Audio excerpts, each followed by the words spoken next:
Hello and thank you for joining us on the Sport Chippers YouTube page. Coming up, we'll hear from David Johnson, the former Forest striker, on the appointment of Steve Cooper as Nottingham Forest manager. We weren't really going to focus too much on this channel on current events at the City Ground, but I had such a good opportunity when I spoke with David Johnson earlier this week to ask him what he thought about Steve Cooper and also about the way Nottingham Forest is at the moment. So I do hope you'll enjoy this bonus edition of the Sport Chippers YouTube page. That chat with David Johnson, which talks about his career at Nottingham Forest, will come up later in the week. Plenty of insight into his career, the managers he worked under, David Platt, Gary Megson. He's plenty to say about Gary Megson, and also Paul Hart, where he enjoyed perhaps the best spell of his career at Nottingham Forest. So that is on the way later in the week. But for the time being, let's find out what David Johnson makes of the appointment of Steve Cooper as the new manager of Nottingham Forest. That's next. I think the first time I've obviously met Steve was when he was England youth manager, and he did an unbelievable job with those, nurturing all this, the best young talents. Obviously won the Euros and World Cup with them. He got the Swansea job, did a very good job there. Just missed out on the playoffs. He's got great connections with obviously getting players on loan.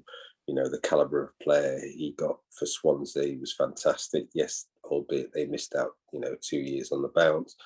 I think he'll be a good fit for the direction the club wants to go in. But it's never that easy at Nottingham Forest. I think 80% of most managers we've had in the last probably 10 years, everyone's gone, yeah, he's the right choice. I think he'll take us forward.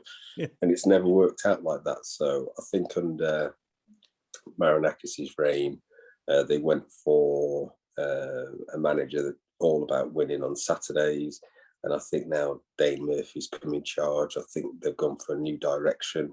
And he's probably one of 3 or 4 candidates who's probably the better choices to go that way. Does it feel a bit more as though they've taken a step back to go, actually, we'll look at this as a medium-term project rather than a short-term project in terms of getting Forest back into the Premier League? I think they hit rock bottom. I think this was the end of churning over players.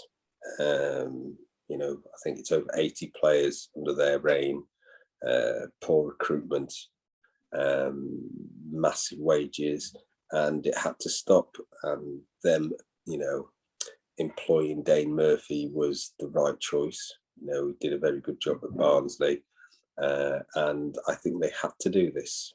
Otherwise, they just couldn't keep carrying on blowing so much money on players, wages, transfer fees, and they've gone in a new direction because they had to.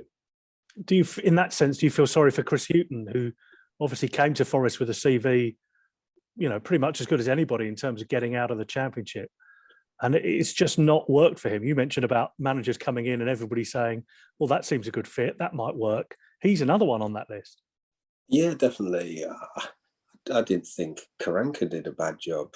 He was very similar in his style. I think, when he came in, the excitement around the club and the players that he brought in, how we started, it looked like we were going in the right direction. We'll always probably point to the game against Villa. It was probably one of the best Championship games that's ever been played. It was better than a playoff game. And I think we were on the right track with that. And then obviously that was the first change. And I think ever since then, it's been too many players in. Managers have too many players to select from, bloated squad, but we were always thereabouts. Sabri came in.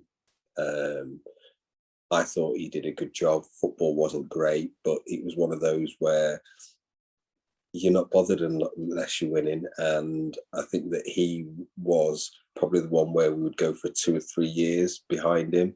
But a poor start, got him fired.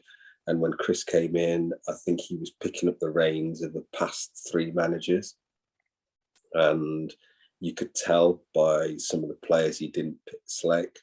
Then, you know, the budget had gone. He brought a few players in on loan, and everyone was hoping that his second season on his CV, like everyone says, he gets you into the playoffs. But with a change of direction and everything else, he was always going to struggle.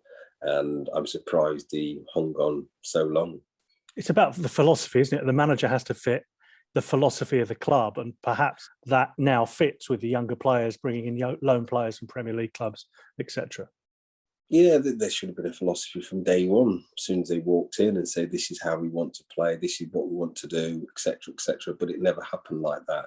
And for it to happen three and a bit years into their reign, you know, kicks a bit of a desperation. And yes, it's the right way to go forward. Yes, it's a more manageable financial on and off the field. Yes, COVID didn't help, but I think that them doing that is probably, definitely the right thing to do, 100%. The views of David Johnson, the former Forest striker, reflecting on the appointment of Steve Cooper and also the departure of Chris Hughton as well. That's about it from me here in Sydney for the time being, but as I mentioned earlier, don't forget to subscribe, because you'll see more from David Johnson later in the week, where he's talking about his Forest career and great insight into his time at the City Ground, where he had an amazing season under Paul Hart. He'll talk about that, but also about his time under David Platt, Joe Kinnear and Gary Megson as well. You will not want to miss that. But for the time being, from me, Sport Chippers in Sydney, it's goodbye.